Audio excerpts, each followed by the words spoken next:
Hi, Jim Dutton, host of Texas Home Improvement here, and we're going to talk about watering your foundation. And yes, it is a thing in Texas to water the foundation. Forget about the grass, because that comes back.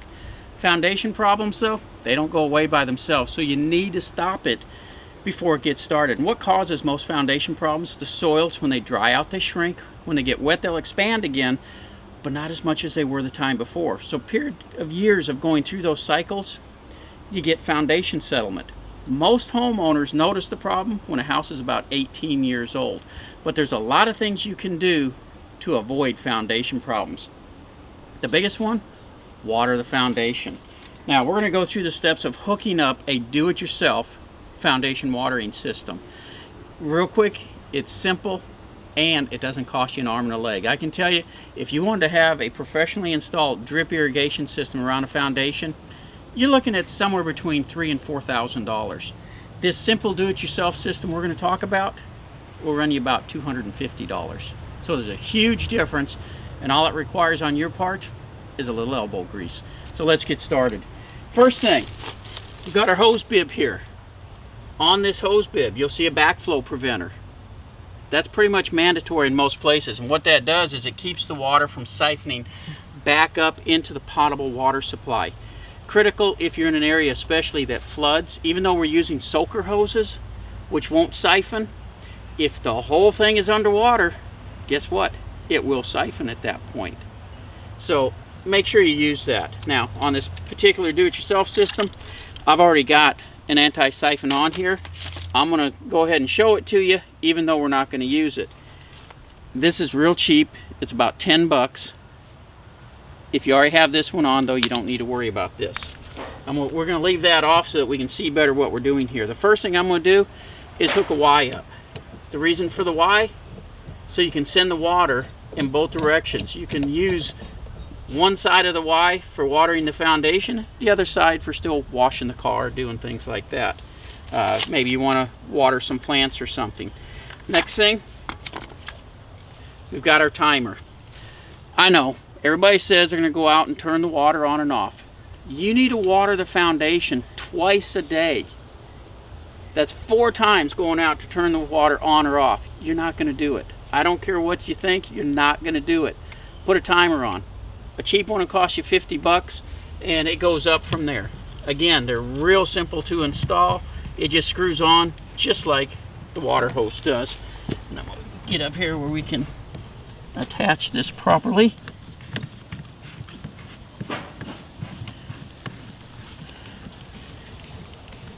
And we'll get into setting the timer here in just a minute, how often and everything. Next thing, a filter. You don't want sediment building up in your soaker hoses. So I'm going to tell you to put a filter on the system.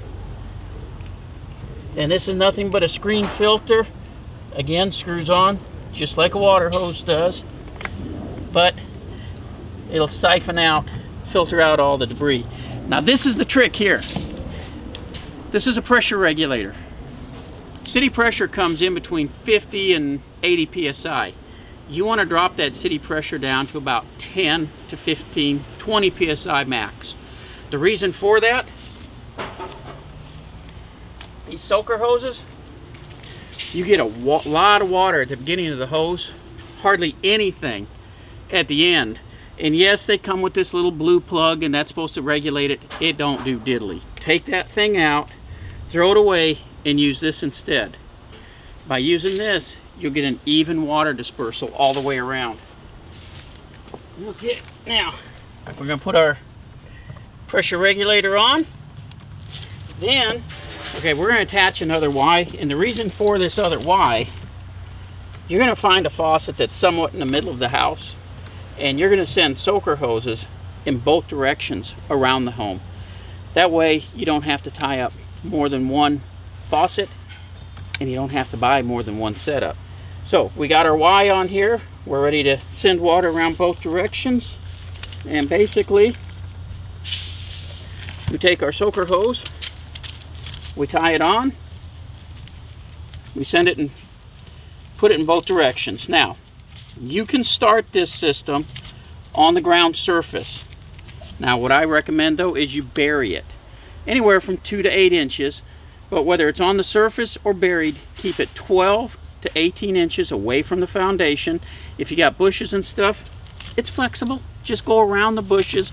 It'll keep your bushes and flowers and stuff watered as well. In most municipalities, this is exempt from water rationing.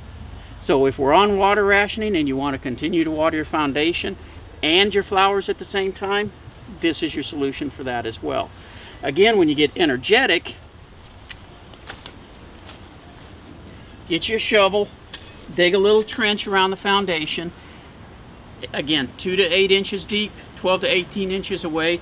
Bury the soaker hose. You lose about 20% of the water to evaporation when it's sitting on the surface, so it'll save water by burying it. Not to mention, if you got grass and stuff, you're not mowing over it.